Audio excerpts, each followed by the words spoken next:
আমি যে টপিকটা নিয়ে আজকের ঐতিহাসিক চট্টগ্রামের প্যারেড ময়দানের তাফসীরুল কোরআন প্রোগ্রামে আলোচনা করব সেটা হচ্ছে সূরাতু আন-নাহলের 90 নম্বর আয়াত নিয়ে কিছু কথা আমরা উপস্থাপন করবার চেষ্টা করব ইনশাআল্লাহ। এই আয়াতটা অনেক কম্প্রিহেন্সিভ একটা আয়াত। সাইয়েদনা আব্দুল্লাহ ইবনে মাসউদ রাদিয়াল্লাহু তাআলা আনহু উনি বলেছেন ইন্নাহা মিন আজমাই আয়াতিল কোরআন, এটা কোরআনের সবচেয়ে জামে মানে আয়াত। যদিও ছোট্ট আয়াত, অল্প কিছু কথামালা, কিন্তু তিনি বলতেন এটা কোরআনের সবচাইতে জামি মানে সবচেয়ে কম্প্রিহেন্সিভ একটা আয়াত, যেখানে শব্দ কম কিন্তু এটার দোতনা, এটার আবেদন, এটার মিনিং অনেক বেশি। এই আয়াতে আল্লাহ তাআলা বেসিক্যালি আমাদেরকে তিনটা বিষয়ে আদেশ করেছেন আর তিনটা বিষয়ে বারণ করেছেন, মানে নিষেধ করেছেন।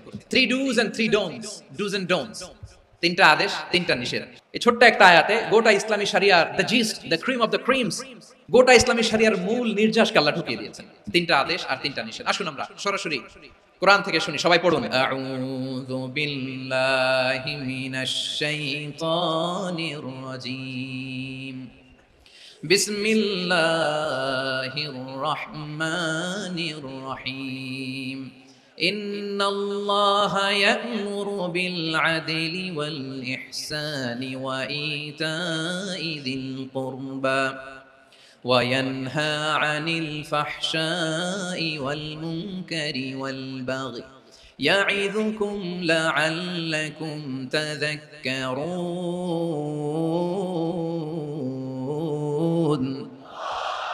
আল্লাহ তাআলা ইরশাদ করছেন ইন্নাল্লাহা ইয়া'মুরু বিল আদলি ওয়াল ইহসান, নিশ্চয় আল্লাহ তাআলা তোমাদেরকে ন্যায় বিচারের আদেশ দেন, সদাচরণের আদেশ দেন, নিকটাত্মীয়দেরকে দানের আদেশ দেন। আদেশ কয়টা? নিশ্চয় আল্লাহ তাআলা তোমাদেরকে ন্যায় বিচারের আদেশ দেন, সদাচরণের আদেশ দেন, তিনি তোমাদের নিকটাত্মীয়দেরকে দানের আদেশ দেন, আর তিনি তোমাদেরকে অশ্লীলতা থেকে নিষেধ করেন, মন্দ কাজ থেকে নিষেধ করেন, অবাধ্যতা সীমা লঙ্ঘন থেকে নিষেধ করেন। তিনি তোমাদেরকে উপদেশ দেন যাতে তোমরা শিক্ষা গ্রহণ করো। সুবহানাল্লাহ। উপদেশ দিচ্ছে স্বয়ং কে? তিনটা জিনিসের আদেশ। ইয়া'মুরু বিল আদল, সুবিচার, ন্যায় বিচারের আদেশ তিনি দেন। ইহসানের আদেশ দেন, যাতে আমরা ইহসান করি, একে অপরের প্রতি সুবিচার করি, মহানুভবতা দেখাই, অনুগ্রহ দেখাই, আর নিকট আত্মীয়দেরকে যেন আমরা দান করি। এই তিনটা আদেশ তিনি দিয়েছেন। আর কোন তিনটা জিনিস থেকে তিনি বারণ করেছেন? অশ্লীলতা, ফাহশা, মুনকার, মানে সব মন্দ আর অসৎ কাজ, এগুলো থেকে তিনি আমাদেরকে বারণ করেন। ওয়াল বাগি, অবাধ্যতা, সীমা লঙ্ঘন, এই তিনটা কাজ থেকে তিনি আমাদেরকে বারণ করেন। তিনি আমাদেরকে উপদেশ দেন, স্বয়ং আল্লাহ তাআলা আমাদেরকে উপদেশ দেন যাতে করে আমরা শিক্ষা গ্রহণ করি। সুবহানাল্লাহ। আল্লাহ তাআলা প্রথমে আমাদেরকে আদেশ দিয়েছেন আদালের। ইন্নাল্লাহা ইয়া'মুরু বিল আদল, আওয়াজ করে বলুন আল আদল। আমরা উর্দু জানি, হিন্দি জানি, অনেকে ইংরেজিও জানি, কিন্তু আরবি শব্দগুলো আমাদের মুখ দিয়ে বেরোতে চায় না। আওয়াজ করে বলুন আল আদল। মাশাআল্লাহ। ইন্নাল্লাহা ইয়া'মুরু বিল আদল, আল্লাহ তাআলা আমাদেরকে আদলের আদেশ দেন। আদল অনেকে না বুঝলেও আদালত শব্দটা বুঝবেন। আদালত, আদালত, আদালত বুঝেন না? যেখানে বিচার কার্যের ফয়সালা করা হয়, কোর্ট কাছারি, আদালত, এটা তো ভেরি কমন। এটা শুনছেন না সবাই? আদালত, যেখানে ন্যায় বিচার হবে, সুশাসন হবে। কিন্তু ভাগ্যের কি নির্মম পরিহাস, ওখান থেকে মিথ্যা সাক্ষী দিয়ে মন মতো রায় দিয়ে দেয়া হয়। এগুলোর পরিবর্তন হওয়ার দরকার আছে না নাই? প্রিয় ভাইরা, আদালত, আল আদল, ইংরেজিতে বলে জাস্টিস, ন্যায় বিচার, সুবিচার, সুশাসন, জাস্টিস, আল আদল, সব জায়গায় এই জাস্টিস থাকা দরকার। Justice should be prevail in the society. The mission of all prophet was to uphold the justice. সব নবীর মিশন ছিল এই জাস্টিসকে, আদালকে, সুশাসন আর সুবিচারকে নিশ্চিত করা। পড়েন সুবহানাল্লাহ। And the core message of every divine scripture was to uphold justice. পৃথিবীর সব আসমানি কিতাবের মূল শিক্ষা ছিল এই জাস্টিসকে সমাজে এনশিওর করা, সুবিচার, সুশাসনকে এনশিওর করা। তাহলে প্রিয় ভাইরা, আমরা বুঝতে পারলাম আল আদল শব্দের মানে হচ্ছে ইনসাফ বা সুবিচার বা ন্যায় বিচার। এটা হচ্ছে একটা general meaning, very general meaning. আপনি যদি ইন ডেপথ বুঝতে চান, আরো ভেতরে যান, তাহলে আদল মানে হচ্ছে সমন্বয়, আদল মানে হচ্ছে ভারসাম্য, ব্যালেন্স, আদল মানে হচ্ছে মধ্যম পন্থা। সুবহানাল্লাহ পড়েন। কারণ সব সময় সমান সমান হইলেই সুবিচার হয় না। কথা কি বুঝতেছেন? ইসলামের দ্য কনসেপ্ট অফ আদল, এটা এমন আদল, এটা সব সময় সমান সমান নয়। যখন সমান সমান দেয়া দরকার, ইসলাম সমান সমান দেয়। যখন ব্যালেন্স করা দরকার, চেক এন্ড ব্যালেন্স, সমন্বয়, ভারসাম্য করা দরকার, তখন ইসলাম ভারসাম্য করে দেয়। এটার নাম আদল। সুবহানাল্লাহ। সহজ করে আপনাদেরকে বুঝাই। যেমন ধরুন, একটা পরিবারের 3 জন সদস্য, স্বামী, স্ত্রী আর সন্তান। তাদের সকালবেলার ব্রেকফাস্টে, স্বামীর সকালের নাস্তায় স্বামীর 3টা রুটি লাগে, স্ত্রীর 2টা লাগে, আর সন্তানের 1টা রুটি লাগে। এখন আমি যদি সমান সমান করে আদল করতে চাই, সবাইকে যদি 3টা করে রুটি দেই, তাহলে স্বামী বেচারার জন্য ঠিক আছে? কি বলেন? কথা কি বুঝতেছেন না কষ্ট হয়ে যাচ্ছে? যদি সমান সমানের নিয়মে আগাই তাহলে 3টা করে যদি রুটি দেই স্বামীর জন্য ওকে, কিন্তু স্ত্রীর জন্য একটা বেশি হয়ে যায়, আর সন্তানের জন্য কয়টা বেশি হয়? আচ্ছা, এই তো বুঝতেছেন, মাশাআল্লাহ। আচ্ছা, 2টা করে যদি সবাই দেই সমান সমান নীতিতে, তাহলে স্ত্রীর জন্য, স্ত্রী বেচারির জন্য ঠিক আছে, কিন্তু স্বামীর কয়টা কম পড়ে? আর সন্তানের বেশি হয়ে যায় কয়টা? আচ্ছা, সমান সমান নীতিতে সবাইকে যদি সকালের নাস্তার জন্য একটা করে রুটি দেই, সন্তানের জন্য ঠিক আছে, কিন্তু স্ত্রী বেচারির কম পড়ে কয়টা? স্বামীর কম পড়ে কয়টা? 2টা। কথা কি বুঝতেছেন? আর আমি যদি স্বামীকে দেই 3টা, স্ত্রীকে দেই 2টা, আর সন্তানকে দেই একটা, তাহলে কারো অপচয় হবে না, যার যতটুকু দরকার ঠিক ততটুকুই কাজে লাগবে। চিল্লায় বলেন ঠিক কি না? এটাই হচ্ছে ইসলামের আদাল, যেখানে যার যতটুকু দরকার তাকে সেখানে ঠিক ততটুকু দিয়ে দেওয়ার নামই হচ্ছে আদাল। চিল্লায় পড়েন আল্লাহু আকবার। রব্বুল আলামিন বলেন, ইউসিকুমুল্লাহু ফি আওলাদিকুম লিযযাকারি মিসলু হাযযিল উনসায়াইন। আল্লাহ তোমাদেরকে ওসিয়ত করেন, তোমাদেরকে আদেশ দেন, উত্তরাধিকার সম্পদ যখন বন্টন হবে, ছেলেরা যতটুকু পাবে মেয়ে পাবে তার অর্ধেক। সুবহানাল্লাহ বলেন। দেখেন, ছেলে যতদূর মেয়ে অর্ধেক, ছেলে ডবল পাবে। আপাত দৃষ্টিতে মনে হয় এখানে অবিচার হয়েছে, কিন্তু আসলে কি অবিচার হয়েছে? আপনি বিয়ের ক্ষেত্রে যান, ওইখানে আবার ছেলে মোহরানা দেয়, মেয়ে সেখানে মোহরানা পায়, তাহলে চেক এন্ড ব্যালেন্স, ভারসাম্য, ব্যালেন্স, মধ্যম পন্থা এখানে আছে না নাই? এটাই হচ্ছে ইসলামের আদল। আল্লাহ তাআলা এই আদলের আদেশ দিয়েছেন, সুবিচার, ন্যায় বিচার, সুশাসন এবং ভারসাম্যের আদেশ দিয়েছেন। প্রিয় ভাইরা, একটি শান্তিময় সমাজ, একটা সমৃদ্ধ সমাজ, একটা মানবিক সমাজ যদি আমরা পেতে চাই, এই আয়াতের মধ্যে যতগুলো পয়েন্ট আছে সবগুলোর বাস্তবায়ন লাগবে। এই আয়াতে আল্লাহ তাআলা একটা মানবিক সমাজের রূপরেখা টেনেছেন। তার প্রথম কথা হচ্ছে ইন্নাল্লাহা ইয়া'মুরু বিল আদল। আল্লাহ তাআলা তোমাদেরকে আদলের নির্দেশনা দেয়, সুবিচার, সুশাসনের নির্দেশনা দেয়। যে সমাজে আদল থাকে না, সেই সমাজে জুলুম মানুষের ঘাড়ে চেপে বসে। আদলের বিপরীত হচ্ছে জুলুম। আদলের বিপরীত কি? জুলুম বা জাওর, অত্যাচার, অবিচার, বৈষম্য। এই যে বৈষম্য বিরোধী ছাত্র আন্দোলন কেমন পড়ছে? এই যে একজন সমন্বয়ক তো দেখা করলো আমার সাথে। জুলুম মানে হচ্ছে বৈষম্য। বৈষম্যের স্থান ইসলামে নাই, অবিচারের স্থান ইসলামে নাই, জুলুমের স্থান ইসলামে নাই। আল্লাহ তাআলা বলেন যে আমি জুলুমকে নিজের জন্য হারাম করেছি এবং তোমাদের জন্য হারাম করেছি। বিশ্বনবী ফরমান, আল্লাহ তাআলা বলেন হাদিসে কুদসিতে, ইয়া ইবাদি ইন্নী হারামতুয যুলমা আলা নাফসি ওয়া জাআলতুহু বাইনাকুম মুহাররামান ফালা তাযালামু। আমার গোলামেরা শোনো, নিশ্চয় আমি আল্লাহ তাআলা জুলুমকে আমি আমার উপরে হারাম করেছি, অনুরূপভাবে জুলুম করাকে তোমাদের উপরেও হারাম করেছি। ফলে ফালা তাযালামু, তোমরা একে অপরের সাথে জুলুম করো না। নির্দেশনাটা কার? খবরদার, জুলুমের সাথে আমাদের কোনো সম্পর্ক নাই। আল্লাহ তাআলা আদলের আদেশ দিয়েছেন, আদালতের আদেশ দিয়েছেন, সুশাসনের, ন্যায় বিচারের আদেশ দিয়েছেন। ইন্নাল্লাহা ইয়া'মুরু বিল আদল। আমাদেরকে আদল প্রতিষ্ঠা করতে হবে। জুলুমের সাথে ইসলামের কোনো সম্পর্ক নাই। আল্লাহ তাআলা জালিমদের জন্য কঠিন শাস্তি প্রস্তুত করে রেখেছেন। এক্সট্রা জুডিশিয়াল কিলিং এর কোনো হিসাব নাই। বিচার বহির্ভূত হত্যা, এনফোর্স ডিসঅ্যাপিয়ারেন্স, গুম, যেটা সবচাইতে বড় মানবতা বিরোধী অপরাধ। কত মানুষ যে গুম হয়েছে তার কোনো ইয়ত্তা নাই। যেই ফ্যামিলির সদস্য গুম হয়েছে, তারা কি ওই লোকটার জন্য মাগফিরাতের দোয়া করবে নাকি সুস্বাস্থ্যের দোয়া করবে তারা নিজেরাও জানতো না, কারণ জানে না ও বেঁচে আছে না মরে গেছে। আহা, বিডিআর নওজওয়ানদের যারা ছাড়া পেল দেখলাম, বিনা অপরাধে, কোনো অন্যায় ছাড়া, অপরাধ ছাড়া তাদের জীবন থেকে, তাদের তারুণ্যের, তাদের যৌবনের 15 বছর, 16 বছর, 17 বছর নাই, 6 মাস বয়সের ছোট বাচ্চাকে রেখে জেলে গেছে। 6 মাসের মেয়ে বেরোয় দেখে মেয়ের বয়স 17 বছর। মেয়ে বাবারে চিনে না, বাবা মেয়েরে চিনে না। মেয়েকে এখন বিয়ে দিয়ে আরেক ছেলের হাতে তুলে দিবে। মেয়ের শৈশব বাবা দেখে নাই, মেয়ের কৈশোর বাবা দেখে নাই, মেয়ের তারুণ্য দেখে নাই। আরেক যুবককে দেখলাম 14 দিনের সংসার, 2 সপ্তাহের সংসার শেষে জেলে গেছে। কত যুবকের যে স্ত্রী চলে গিয়েছে ফ্যামিলি ছেড়ে, কারণ জানে না তো কবে আসবে, কি হবে, কেউ জানতো না। দাম্পত্য জীবনের মাত্র 14 দিনের স্মৃতি, এই স্মৃতিকে আঁকড়ে ধরে এক বোন 16টা বছর, 17টা বছর কাটিয়ে দিয়েছে। আমি নিউজটা দেখে ভাবলাম, আমার এই বোনের প্রতিটি দিন কিভাবে কেটেছে, প্রতিটি রাত কিভাবে কেটেছে, প্রতিটি ক্ষণ কিভাবে কেটেছে। বিশ্বনবী বলেছেন, ইত্তাকি দাওয়াতাল মাজলুম ফাইন্না লাইসা বাইনাহু ওয়া বাইনাল্লাহি হিজাব। মাজলুমের কান্নাকে ভয় করো, কারণ মাজলুমের কান্না আর আল্লাহর মাঝে কোনো পর্দা থাকে না। আমরা আর এরকম কোন জুলুম বাংলাদেশে দেখতে চাই না। জোরে বলেন ঠিক কিনা? আমার প্রিয় বীর চট্টলার তৌহিদি মুসলমান, আমরা আর নতুন করে কেউ জালিম হোক এটা চাই না। নতুন করে আবার কেউ ফ্যাসিস্ট হোক আমরা চাই না। এক দল আরেক দলকে নিশ্চিহ্ন করার রাজনীতি করুক আমরা চাই না। আমরা সুশাসনের বাংলাদেশ চাই, মানবিক বাংলাদেশ চাই, আমরা একটা সমৃদ্ধ বাংলাদেশ চাই। আমরা বিশ্বের বুকে সম্মান নিয়ে মাথা উঁচু করে দাঁড়াতে চাই, ঠিক কিনা বলেন?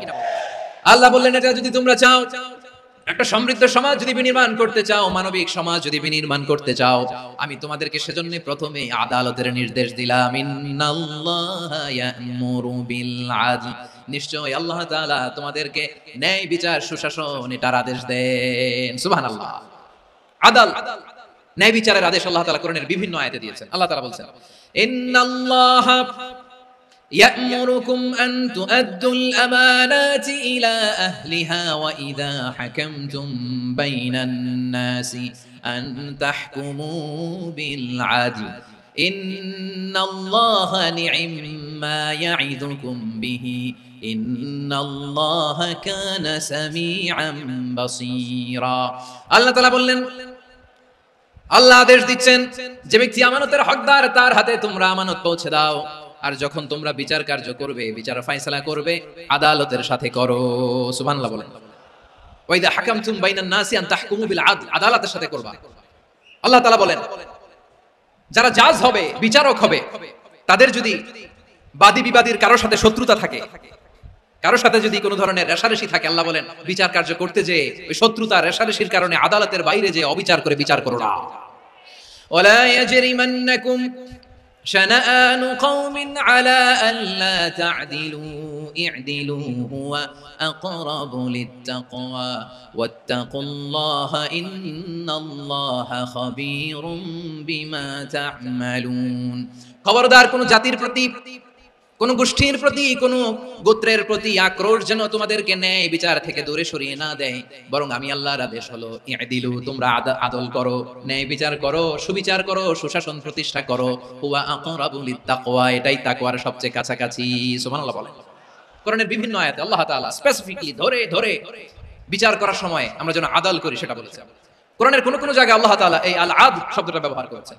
আবার একই জিনিস ইনসাফ, সুবিচার, সুশাসন, ন্যায় বিচার, ন্যায়পরায়ণতা বুঝাতে আল্লাহ তাআলা কখনো কখনো আল কিসত শব্দটা ব্যবহার করেছেন। আল্লাহ তাআলা বলেন, ওয়া ইন হাকামতা ফাহকুম বাইনাহুম বিল কিসত ইন্নাল্লাহা ইউহিব্বুল মুকসিতিন। যখন তুমি বিচার করবে, বিশ্বনবীকে উদ্দেশ্য করে অ্যাড্রেস করে বললেন, নবী হে, ইহুদিরা কোনো বিষয়ে মীমাংসার জন্য যদি আপনার দরবারে আসে, যদি বিচার করতে হয়, খবরদার অবিচার করবেন না, ফয়সালা যেটা করবেন কিসতের সাথে করবেন, ন্যায় পরায়ণতার সাথে করবেন, কারণ ইন্নাল্লাহা ইউহিব্বুল মুকসিতিন, নিশ্চয় আল্লাহ রাব্বুল ইজ্জাত ন্যায় পরায়ণশীলদেরকে বড় ভালোবাসেন। সুবহানাল্লাহ বলেন। ন্যায় পরায়ণ লোকদেরকে আল্লাহ তাআলা বড় ভালোবাসেন। অন্য আয়াতে আল্লাহ তাআলা বলেন, ونضع الموازين القسط ليوم القيامة فلا تظلم نفس شيئا। আমি কিয়ামতের দিন ন্যায়পরায়ণতার মানদণ্ড স্থাপন করব, যেটাকে আমরা মিজানের পাল্লা বলি। আল্লাহ বলেন, ন্যায় বিচারের মানদণ্ড কিয়ামতের ময়দানে আমি আল্লাহ স্থাপন করব। সেদিন কারো প্রতি বিন্দু পরিমাণ, এক চুল পরিমাণ অবিচার করা হবে না, কোনো বিচার করা হবে না। সেদিন সুশাসন হবে, সুবিচার হবে, ন্যায় পরায়ণতার সাথে বিচার হবে। আওয়াজ করে পড়েন আল্লাহু আকবার। তাহলে প্রিয় ভাইরা, যে তিনটি বিষয়ে আল্লাহ তাআলা আমাদেরকে আদেশ দিয়েছেন, তার প্রথমটা হচ্ছে আদালত, ইনসাফ, সুবিচার, ন্যায় বিচার। এটা আমরা চাই কি চাই না? বিশ্বনবী ন্যায় বিচার, ন্যায় পরায়ণতা, সুশাসন প্রতিষ্ঠিত করেন কি করেন নাই? আপনারা বিশ্বনবীর সিরাত যারা পড়েছেন, আপনি দেখবেন বিশ্বনবীর সিরাতের পরতে পরতে, বাকে বাকে, সিরাতের বাকে বাকে এই আদালতের নমুনা মেলে। সুবহানাল্লাহ বলেন। ছোট্ট একটা নমুনা রাসূল সাল্লাল্লাহু আলাইহি ওয়াসাল্লামের সিরা আল আতরা থেকে ছোট্ট একটা নমুনা আপনাদের খেদমতে এখানে উপস্থাপন করি। বিশ্বনবী সাল্লাল্লাহু আলাইহি ওয়াসাল্লাম মক্কা বিজয় করলেন ৮ম হিজরিতে। মক্কা বিজয় শেষে তিনি কয়েক সপ্তাহ মক্কাতে অবস্থান করলেন। ইন দ্য মিন টাইম মক্কার একটা ভেরি প্রেস্টিজিয়াস এন্ড ডিগনিফাইড ফ্যামিলির নারী চুরিতে ধরা পড়ল। কিসে ধরা পড়ল? আমাদের সমাজে আসেনি এটা? আছে? ছোট না বড়? হিসাব করে শেষ করা যায় না। ৩.৫ লাখ কোটি টাকা নাই উন্নয়ন প্রকল্পের নামে। ৩.৫ লাখ কোটি টাকা লিখতে পারবেন আপনি? একটা না লিখতে পারবেন? বুঝতেছেন কত বড় সংখ্যা? বনু মাখজুমিয়া গোত্রের এক নারী মক্কায় চুরিতে ধরা পড়ল। বলেন তো চুরি করলে বিধান কি?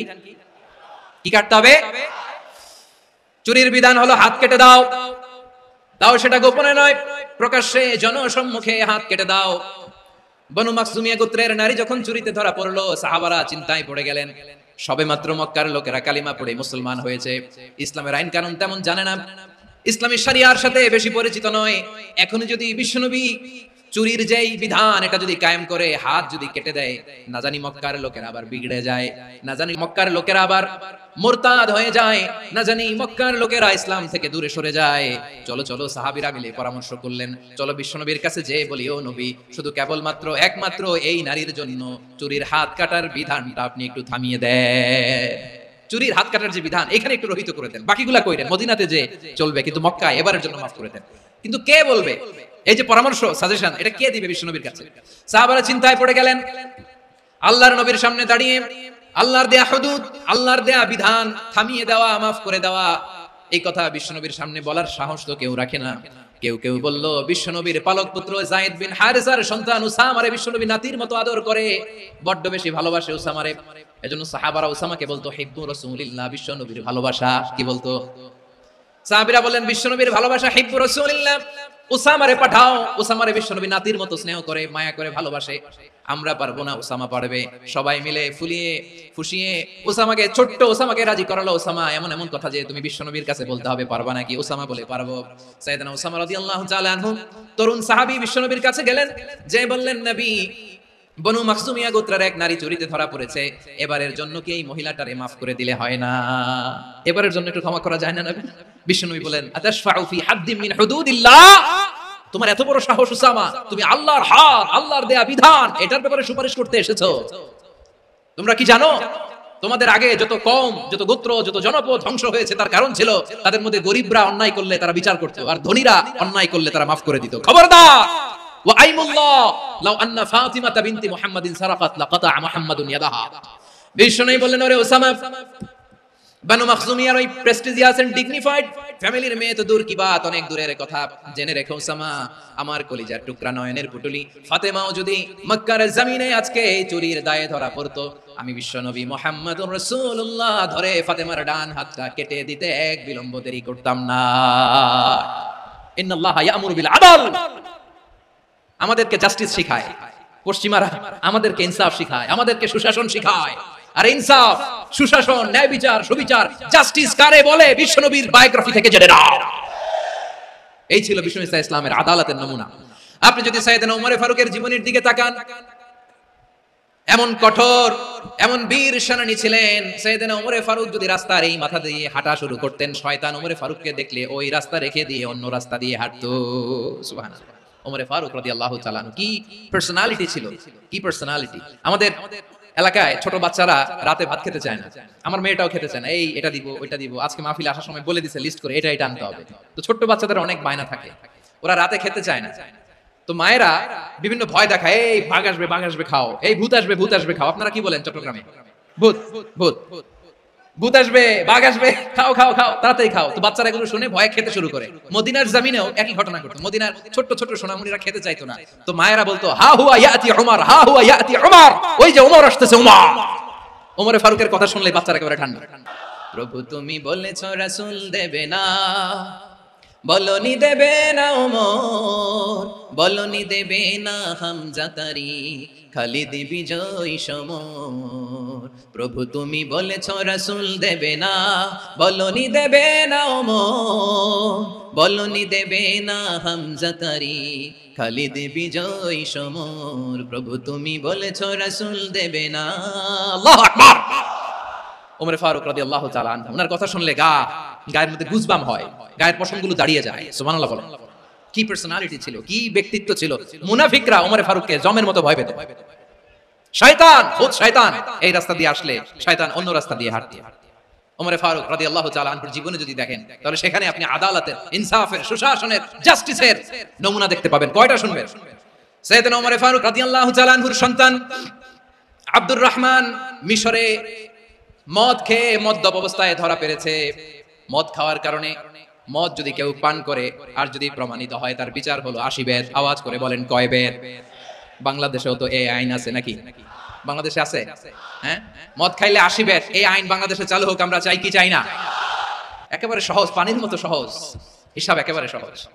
ওমর ফারুক রাদিয়াল্লাহু তাআলা আনহুর ছেলে ভুল করে মদ পান করে ফেলেছিলেন। আব্দুর রহমান, ঘটনা ঘটেছে মিশরে। মিশরের গভর্নর তখন আমর ইবনে আস রাদিয়াল্লাহু তাআলা আনহু। আব্দুর রহমানের ভাই যে গভর্নরকে বলল, গভর্নর যদি একটু দয়া করেন, খলিফার ছেলে আমার ভাই আব্দুর রহমান মদ্যপ অবস্থায় ধরা পড়েছে, জনসম্মুখে যদি আপনি বেত্রাঘাত করেন আমাদের প্রেস্টিজ থাকে না, যদি আশীর্বাদ আপনি মারেন আমার কোনো কথা নাই, কিন্তু ঘরের ভেতরে মারেন। আব্দুর রহমানের ভাইয়ের সুপারিশ শুনে সাইয়েদনা আমর ইবনে আস রাদিয়াল্লাহু তাআলা আনহু রাজি হয়ে গেলেন। ঘরের ভেতরে লোক চক্ষুর আড়ালে আশীর্বাদ তিনি মানলেন, কিন্তু ঘটনাক্রমে এই কথা লুকিয়ে লুকিয়ে ঘরের ভেতরে আশীর্বাদ মারার কথা সাইয়েদনা ওমর ফারুক মদিনা থেকে জানতে পারলেন। মদিনা থেকে তিনি ফরমান জারি করলেন, এই বিচার যেমনটি আমর ইবনে আস আদায় করেছে এটা প্রকৃতপক্ষে আদায় হয় নাই। আসো সবাই মদিনায় আসো, আমর ইবনে আস মদিনায় আসো, আব্দুর রহমানও আসো, সবাই আসো, জনসম্মুখে এই বিচার কার্যকর করতে হবে। সাইয়েদনা ওমর ফারুক মসজিদে নববীর পিলারের মধ্যে নিজের ছেলেকে বাঁধলেন, আবার জনসম্মুখে 80টা বেত তার গায়ের মধ্যে মারলেন। মাজমুয়ে ফাতাওয়া ইবনে তাইমিয়া রাহিমাহুল্লাহ উনি এটা নকল করেছেন, এটা সবচেয়ে বিশুদ্ধ মত। আর অনেক মত আছে, মারা গেছে কবরের উপর, ওগুলো বাদই দিলাম। কেমন খলিফা ছিলেন, কেমন খলিফা! পশ্চিমারা তোমরা জাস্টিস আমাদেরকে শেখাও, ইনসাফ কারে বলে সুশাসন আমাদেরকে তোমরা শেখাও। ওমর ফারুক রাদিয়াল্লাহু তাআলা ওইটাকে, ওই বিচারকে তিনি ধর্তব্য মনে করেন নাই, মদিনাতে এনে আবার জনসম্মুখে আবার আশীর্বাদ মেরেছেন। মিশরে ওমর ফারুক রাদিয়াল্লাহু তাআলা আনহু আমর ইবনে আসকে গভর্নর করে পাঠালেন। সেখানে আমর ইবনে আসের ছেলে একটা প্রতিযোগিতায় রানার আপ হয়েছে, এক মিশরি সেখানে চ্যাম্পিয়ন হয়েছে। রানার আপ বুঝতে পেরেছেন তো? সেকেন্ড হয়েছে, এক মিশরি হয়েছে চ্যাম্পিয়ন প্রথম, কিন্তু গভর্নরের ছেলে ও জিততে পারে নাই। ও রাগে ওই মিশরির গায়ের মধ্যে কয়েকটা লাঠি দিয়ে বাড়ি মেরেছে। মিশরি যে মদিনাতে ওমর ফারুকের কাছে বিচার দিলেন, আপনার গভর্নরের ছেলে অন্যায়ভাবে আমার গায়ে হাত তুলেছে। সাইয়েদনা ওমর ফারুক আবার ফরমান জারি করলেন, আসো মদিনাতে আসো। মিশরীকে ডাকলেন, ওই মিশরের গভর্নর আমর ইবনে আস রাদিয়াল্লাহু তাআলা আনহুকে ডাকলেন, তার ছেলেকেও ডাকলেন। সবাই বসে রইল। আমর ইবনে আস রাদিয়াল্লাহু তাআলা আনহু মাথা নিচু করে বসে আছেন, লজ্জায় কাচুমাচু। হায় হায়, আজকে আমার ছেলের কারণে আমিরুল মুমিনিন খলিফাতুল মুসলিমিন ওমর ফারুকের কাছে আমি জনসম্মুখে লজ্জিত হচ্ছি। সাইয়েদনা ওমর ফারুক বললেন, এই নাও লাঠি, গভর্নরের ছেলে তোমার মাথার মধ্যে যতগুলো বাড়ি মেরেছে আজকে জনসম্মুখে তুমি অতগুলা বাড়ি মারো। মিশরি বলে, থাক, আপনি যে ডেকে আনছেন সবার সামনে এটা বলছেন, এতেই আমি খুশি। আল্লাহু আকবার! আপনার মহানুভবতা দেখে আমি খুশি, আর অপমানের দরকার নাই। ওমর ফারুক বলে, না, খবরদার, এই কথা মিশরি তুমি বলো না, মারো, যতগুলা বাড়ি মেরেছে মারো। বাধ্য হয়ে মিশরি আমর ইবনে আসের সামনে ওনার কলিজার টুকরা সন্তানের মাথার মধ্যে বাড়ি মারতে আরম্ভ করলেন। ঠিক যতগুলা বাড়ি গভর্নরের ছেলে আমর ইবনে আসের ছেলে মিশরির গায়ে মেরেছিল, মাথায় মেরেছিল, মিশরি গুনে গুনে ততটা মারলেন। এই দৃশ্য দেখে ওমর ফারুক রেগে মেগে আগুন, রাগের চোটে রাগ সামলাতে না পেরে, আর নিজেকে সামলাতে না পেরে মিশরিরে বললেন, ছেলেরে মারা শেষ হয়ে গেলে এবার বাবার টাক মাথার মধ্যে কয়েকটা বাড়ি মার। রাগের চোটে, আউট অফ অ্যাঙ্গার, রাগের চোটে, যে আমার পাঠানো গভর্নর আমর ইবনে আস তার ছেলেকে কেন আদব তারবিয়া কেন শিক্ষা দিতে পারে না। ছেলেরে মারা হইলে এবার আমর ইবনে আসের মাথার মধ্যে দুইটা মারো, এটা রাগে বলেছে, এটা শাস্তি হিসেবে না। সুবহানাল্লাহ পড়ো। তোমরা আমাদেরকে সুশাসন শিখাও। বিশ্বনবী বলেন, আদালত এটা যেন তেন বিষয় না, এটা দিয়েই মানবিক সমাজ গড়তে হবে। আল্লাহ তাআলা কিয়ামতের কঠিন ময়দানে যেদিন স্বামী স্ত্রীকে চিনবে না, স্ত্রী স্বামীকে দেখে পালিয়ে যাবে, বন্ধু বন্ধুরে চিনবে না, পীর সাহেব মুরিদরে চিনবে না, মুরিদ পীর সাহেবরে চিনবে না, দলের কর্মী তার নেতারে চিনবে না, নেতা তার কর্মীরে চিনবে না, বন্ধু বন্ধুরে দেখে পালাবে। কঠিন মুহূর্তে সূর্যটা মাথার কাছে চলে আসবে, জমিনটা তামার জমিন হবে, আজকের জমিনের মতো নয়। মানুষ ঘর্মাক্ত, ক্লান্ত, শ্রান্ত মাথার মগজগুলো কানের ছিদ্র আর নাকের ছিদ্র দিয়ে বেয়ে বেয়ে পড়বে। বিশ্বনবী ফরমান, কিয়ামতের ওই কঠিন ময়দানে 7 শ্রেণীর ব্যক্তি কেন রব্বুল আলামিন তার আরশের নিচে ছায়া দিবেন। তার মধ্যে প্রথম শ্রেণীর ব্যক্তি হলো ইমামুন আদিল, যে ইনসাফের সাথে বিচার করে, যে জাস্টিস সমাজে সার্ভ করে, যে সুশাসন নিশ্চিত করে, ওই ইমামুন আদিল। আদিল শব্দটা বুঝছেন না? ইন্নাল্লাহা ইয়া'মুরু বিল আদল, পাইছেন? আদিল। 7 শ্রেণীর ব্যক্তিকে আল্লাহ তাআলা সুশীতল আরশের নিচে ছায়া দিবেন, যেদিন তার দেয়া ছায়া ছাড়া কোনো ছায়া থাকবে না। এর প্রথম হচ্ছে ইমামুন আদিল, ন্যায়পরায়ণ শাসক। চিল্লায় বলেন সুবহানাল্লাহ। আবার বিশ্বনবী বললেন, ইন্নাল মুকসিতিনা ইনদাল্লাহি আলা মানাবিরা মিন নূর আন ইয়ামিনির রহমান। কিয়ামতের দিন যারা ন্যায়পরায়ণ হিসেবে আল্লাহর সামনে দাঁড়াবে, কিয়ামতের দিন রব্বুল আলামিন তার আরশের ডান দিকে ওই ন্যায়পরায়ণ লোকদের জন্য আরশের ডান দিকে একটা নূরের মিম্বারে তাদেরকে বসার সুযোগ করে দিবে। আল্লাহর আরশের ডান দিকে ন্যায়পরায়ণ লোকদের জন্য আল্লাহ তাআলা নূরের মিম্বার বানাবে।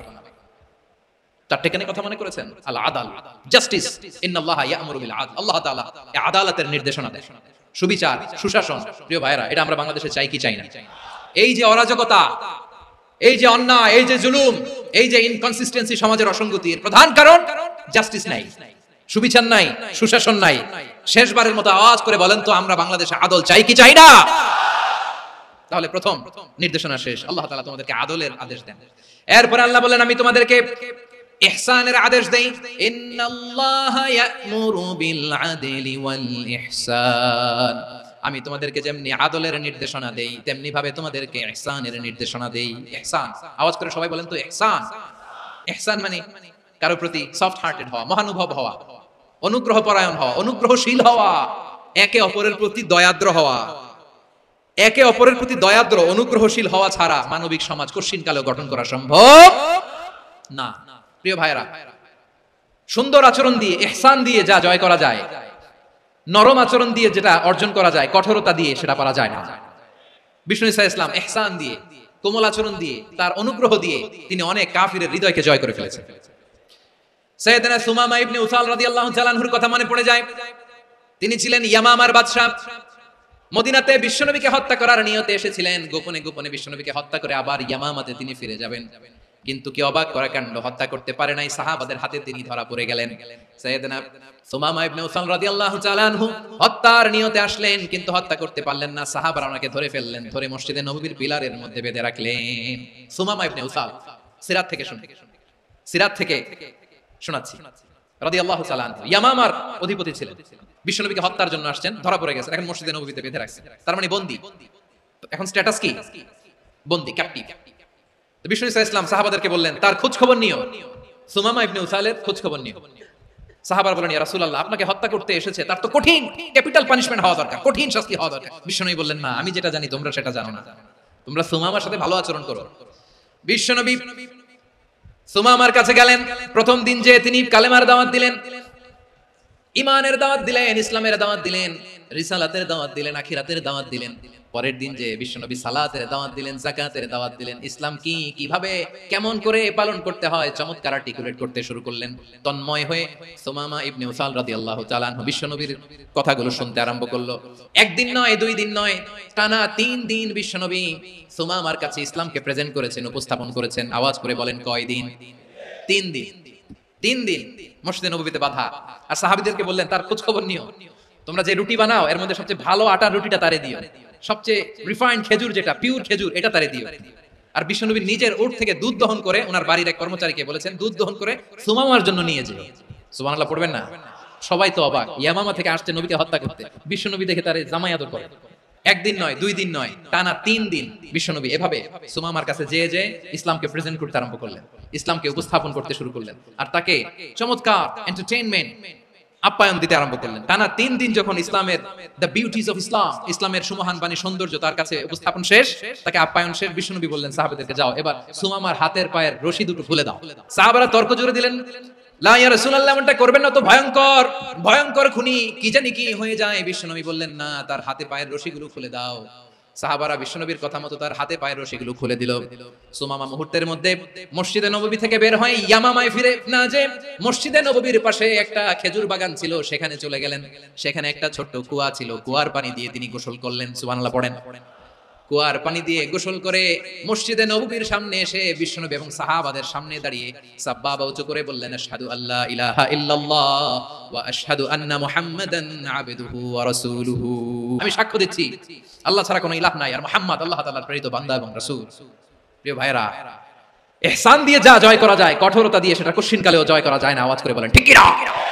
এবার সুমামা দাঁড়িয়ে বলে, ওগো নবী, আমি তো কালিমা পড়ে মুসলমান হয়ে গেলাম, এবার শুনেন, এই মুহূর্তের আগে আপনার চেহারার চাইতে নিকৃষ্ট কোনো চেহারা আমার কাছে ছিল না, কিন্তু শাহাদা পাঠ করার পরে আপনার চেহারার চাইতে উত্তম শ্রেষ্ঠ কোনো চেহারা আমার কাছে আর নাই। ও নবী, আজকের দিনের আগে ইসলাম ধর্মের চেয়ে নিকৃষ্ট অপছন্দনীয় কোনো ধর্ম আমার কাছে ছিল না, কিন্তু এই মুহূর্ত থেকে ইসলামের চেয়ে সেরা শ্রেষ্ঠ পছন্দনীয় কোনো ধর্ম আমার কাছে নাই। নবী গো, আজকের দিনের আগে মদিনার চাইতে অপছন্দনীয় নিকৃষ্ট কোনো শহর আমার কাছে ছিল না, কিন্তু এই মুহূর্তের পর থেকে মদিনার চাইতে কোনো শ্রেষ্ঠ শহর আমার জানা নাই। সে ছিল গমের বড় ডিলার, গম বেচতো। কি বেচতো? তার গম কিনে মক্কার লোকেরা রুটি খাইতো। সে ঘোষণা দিল, আজকে থেকে মক্কাবাসীদের জন্য সব গম আমি হারাম করে দিলাম, মক্কাবাসী এখন না খেয়ে মরে। সুবহানাল্লাহ পড়বেন না? মক্কাবাসী বিশ্বনবীর কাছে আসলেন, এসে বললেন, মুহাম্মদ আমরা তো তোমার ভাই, তোমার চাচা, তোমার ভাতিজা, তোমার আত্মীয়, তুমি সুমামারে বলো সে যেন আবার গমের সাপ্লাই মক্কার জন্য অনুমতি দিয়ে দেয়। বিশ্বনবীর অনুমতি ক্রমে সুমামা আবার মক্কাতে গম পাঠাতে শুরু করলো। পড়েন সুবহানাল্লাহ। ইহসান, ইহসান দিয়ে আপনি যেটা জয় করতে পারবেন, you can win the heart of your enemies. ইহসান দিয়ে আপনি আপনার শত্রুর হৃদয়কে জয় করতে পারবেন। এজন্য আল্লাহ বললেন, ওয়া আনফিকু ফি সাবিলিল্লাহি ওয়া লা তুলকু বিআইদিকুম ইলাত তাহলুকা ওয়া আহসিনু ইন্নাল্লাহা ইউহিব্বুল মুহসিনিন। তোমরা আল্লাহর রাস্তায় দান করবে আর নিজেরা নিজেদেরকে ধ্বংসের হাতে ঠেলে দিও না। তোমরা একে অপরের প্রতি ইহসান করবে, কারণ ইহসানকারীদেরকে আল্লাহ বড় ভালোবাসেন। সুবহানাল্লাহ পড়েন। আবার সূরা রহমান আল্লাহ বললেন, হাল জাযাউল ইহসানি ইল্লাল ইহসান ফাবিআইয়ি আলা, সবাই পড়েন, ফাবিআইয়ি আলাই রাব্বিকুমা তুকাযযিবান। ইহসানের প্রতিদান হিসেবে ইহসানই হয়। বিশ্বনবী সুমামার প্রতি যেমন ইহসান করেছেন, সুমামাও ঠিক তেমন ইহসান ফিরিয়ে দিয়েছে। ঠিক কি না বলেন? তাহলে এক নম্বরে হচ্ছে আদ, ন্যায় বিচার। দুই নম্বরে সবাই বলেন ইহসান, সদাচরণ। ইহসান দুই ধরনের প্রিয় ভাইরা, ইহসান ফিল ইবাদা, ইহসান ফিল মুআমালা। ইহসান ফিল ইবাদা হচ্ছে একাগ্র অনুভবে ইবাদতে ডুব দেওয়া, এর নাম ইবাদতের ইহসান। সুবহানাল্লাহ। বিশ্বনবী বলেন ইহসান মানে কি জানো নাকি? হাদিসে জিবরিলে সাইয়েদনা জিবরিল আলাইহিস সালাম বিশ্বনবীকে বললেন, আখবিরনি আনিল ইহসান। নবী আমাদেরকে বলেন ইহসান মানে কি? বিশ্বনবী বললেন, আনতা আবুদাল্লাহা কাআন্নাকা তারাহু ফাইন লাম তাকুন তারাহু ফাইন্নাহু ইয়ারাক। ইহসান মানে হলো এমন ভাবে তুমি আল্লাহর সামনে নিজেকে উজাড় করে ইবাদত করবে, তুমি ভাববে তুমি আল্লাহকে দেখতে পাচ্ছ। আর এটা যদি ভাবা তোমার জন্য কঠিন হয়ে যায়, অন্তত এতটুকু তুমি ভাববা যে আল্লাহ তোমাকে দেখতে পাচ্ছেন। ঠিক কি না বলেন? আমার বীর চট্টলার ভাইরা, কেউ যেটা দেখে না সেটা দেখে কে? এই বিশ্বাস হৃদয়ের মধ্যে আছে? নামাজে যখন দাঁড়ান এই ফিলিংসটা আনা যাবে? এসব পর্যন্ত যে আমরা হায়াত পাবো কোনো গ্যারান্টি আছে? সবাই আওয়াজ করে বলেন, গ্যারান্টি আছে? গ্যারান্টি নাই। এজন্য বিষ্ণু ইসলাম বলেছে এমন ভাবে নামাজে দাঁড়াও, ইবাদত করো, মনে করো হতে পারে এটাই আমার জীবনের শেষ নামাজ। পারফর্ম দ্য সালাহ as if this is your last and final prayer. এমন ভাবে সালাতে দাঁড়াও, ভাবো হতে পারে এটাই তোমার জীবনের শেষ নামাজ। এমন ভাবে নামাজে দাঁড়াও, ভাবো এটাই শেষ নামাজ। তাহলে নামাজে একাগ্রতা বাড়ায় দিবে কে? ফলে ইবাদতের ইহসান আমাদের অর্জিত হবে। আর মুআমালাতে ইহসান হলো, বিশ্বনবী বলেন, ইন্নাল্লাহা তাবারাকা ওয়া তাআলা কাতাবাল ইহসানা আলা কুল্লি শাই ফাইদা কাতালতুম ফাআহসিনুল কিতলা ওয়া ইযা যাবাহতুম ফাআহসিনুয যাবহা ওয়া লিয়ুহিদ্দা আহাদুকুম শাফরাতাহু ওয়া লিয়ুরিহ যাবিহাতাহু। ইহসান দুই ধরনের, আওয়াজ করে বলতে হবে কয় ধরনের? একটা হচ্ছে ইহসান ফিল ইবাদা, ইবাদতে ইহসান। ইবাদতে ইহসান কি? একাগ্র অনুভব দিয়ে ইবাদত করা, মন প্রাণ দিয়ে ইবাদত করা। আর মুআমালাতে ইহসান কি? সব কাজে, দৈনন্দিন কাজে, কর্মে, সামাজিক অ্যাক্টিভিটিতে কোমলতা প্রদর্শন করা, অনুগ্রহের সাথে সবকিছু করা। আল্লাহ তাআলা ইন্নাল্লাহা তাবারাকা ওয়া তাআলা কাতাবাল ইহসানা আলা কুল্লি শাই, তিনি সবকিছুর ব্যাপারে ইহসানকে আবশ্যক করেছেন। সবকিছু, মুমিনের সব কাজে ইহসানের পরশ থাকবে। ওয়া ইযা কাতালতুম ফাহসিনুল কিতলা, বিষ্ণু বলেন তুমি যখন কাউকে হত্যা করো ইহসানের সাথে করো। সুবহানাল্লাহ পড়বেন না? যখন হত্যা করো তখনও ইহসানের সাথে। আচ্ছা হত্যা করবো আবার ইহসান আসবে করতে করে, তো মেরেই ফেলবো আমি। আল্লাহ, ও ভাই একজন খুন করেছে, খুনি, রাষ্ট্রীয় আইনে তার শাস্তি হয়েছে ডেথ পেনাল্টি, মৃত্যুদণ্ড। এখন মৃত্যুদণ্ড দেখে আপনি যেমনি মন চায় তেমনি মারবেন লোকটারে? ওর নাক কেটে ফেলতে পারবেন? ওর কান কাটতে পারবেন? ওর চোখ উপড়ে ফেলতে পারবেন আপনি? যেমন মন চায় তার অঙ্গহানি করা যাবে না। ইহসানের সাথে তাকে হত্যা করো। সুবহানাল্লাহ, this is Islam, this is the true essence of Islam. ওয়া ইযা যাবাহতুম ফাহসিনু যাবহা, যখন জবাই করবে তখনও ইহসানের সাথে জবাই করবে। করব জবাই, ওইখানেও নাকি ইহসান। আচ্ছা কুরবানির দিন আমরা পশুগুলোরে কি করি বলেন সবাই আওয়াজ করে? জবাই। জবাই মানে তো এটা মেরেই ফেলতেছি, একটু পরে তো টুকরো টুকরো করে গোশতগুলো খাবো, এটা তো খাবো, এটা তো মেরেই ফেলবো। বিষ্ণু বলে না, জবাইয়ের মধ্যেও মুমিনের জবাইয়ের ভেতরেও ইহসানের পরশ থাকা চাই। যখন জবাই করবে প্রাণীটাকে হাত পা টাইট করে বেঁধে নাও, ছুরিটাকে শার্পেন করে নাও, ধারালো করে নাও, যাতে অল্প সময়ে জবাইটা হয়ে যায়, প্রাণীটা যাতে কম কষ্ট পায়। সুবহানাল্লাহ পড়েন। দিস ইজ কল্ড ইহসান। আল্লাহ তাআলা যেমনি আদলের আদেশ করেছেন, ন্যায় বিচার, জাস্টিস এনশিওর করতে বলেছেন, সমাজে ইহসানের ব্যবহার, ইহসানের অনুশীলন তিনি করতে বলেছেন। এজন্য মুমিনের প্রতিটি কাজে, আমার চট্টগ্রামের ভাইরা আমার দিকে তাকান, খেয়াল করে শুনুন, মুমিন জীবনের প্রতিটি কাজে ইহসানের পরশ থাকা চাই। আমরা যেন আমাদের পরিবারের প্রতি ইহসান করি, আমরা যেন আমাদের কর্মচারীদের প্রতি ইহসান করি, আমরা যেন আমাদের কলিগদের প্রতি ইহসান করি, আমরা যেন আমাদের ভাইদের প্রতি ইহসান করি। মুমিন জীবনের প্রতি কাজে ইহসানের পরশ থাকার দরকার আছে না নাই? কথা বুঝতে পেরেছেন? তাহলে আল্লাহ তাআলার তিনটা আদেশ ছিল, কয়টা গেল? প্রথমে কি ছিল? আদল। দুই নম্বরে, তিন নম্বরে রব্বুল আলামিন বললেন ওয়া ইতাইযিল কুরবা, নিকটাত্মীয়দেরকে দান করো। নিকটাত্মীয়দেরকে দাও, যারা তোমাদের ব্লাড কানেকশনের আত্মীয় তাদেরকে তোমরা দাও।